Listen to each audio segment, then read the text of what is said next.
एक बार फिर से स्वागत है आप सभी का हमारे YouTube channel world of Hindi पर। मैं संजय सर। आज मैं आपके कक्षा 7 से हिंदी की पूरक पाठ पुस्तक काल महाभारत कथा से पाठ 28 पांडवों और कौरवों के सेनापति का प्रश्न और अभ्यास पढ़ाने जा रहा हूँ।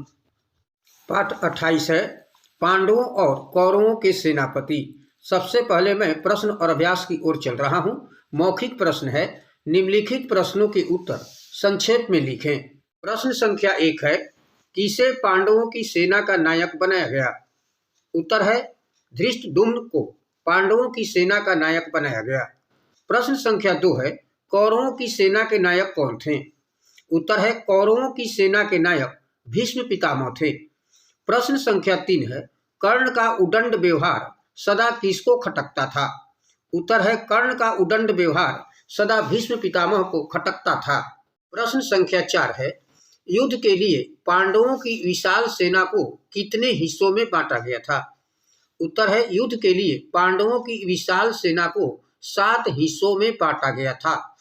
प्रश्न संख्या 5 है, युधिष्ठिर ने किससे युद्ध की अनुमति और आशीर्वाद देने की बात कही?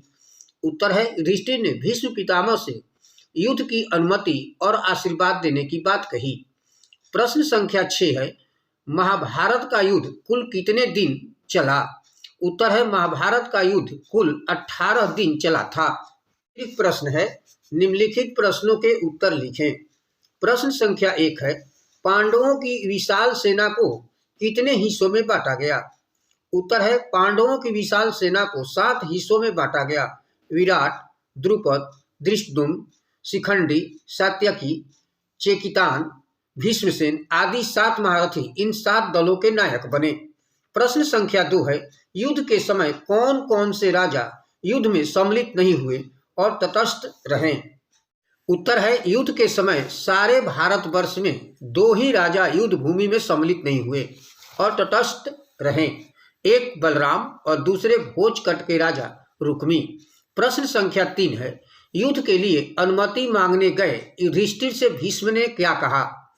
उत्तर है, युद्ध के लिए अनुमति मांगने गए युधिष्ठिर से भीष्म ने कहा, बेटा युधिष्ठिर, मुझे तुमसे यही आशा थी। मैं स्वतंत्र नहीं हूँ, विवश होकर मुझे तुम्हारे विरुद्ध युद्ध करना पड़ रहा है, लेकिन मेरी यह कामना है कि रण में विजय तुम्हारी हो। प्रश्न संख्या 4 है, युद्ध को लेकर कर्ण की क्या हठ थी?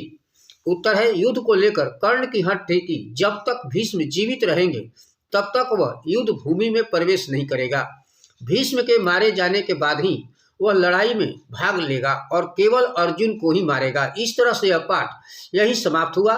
Thank you. मैं संजय सर।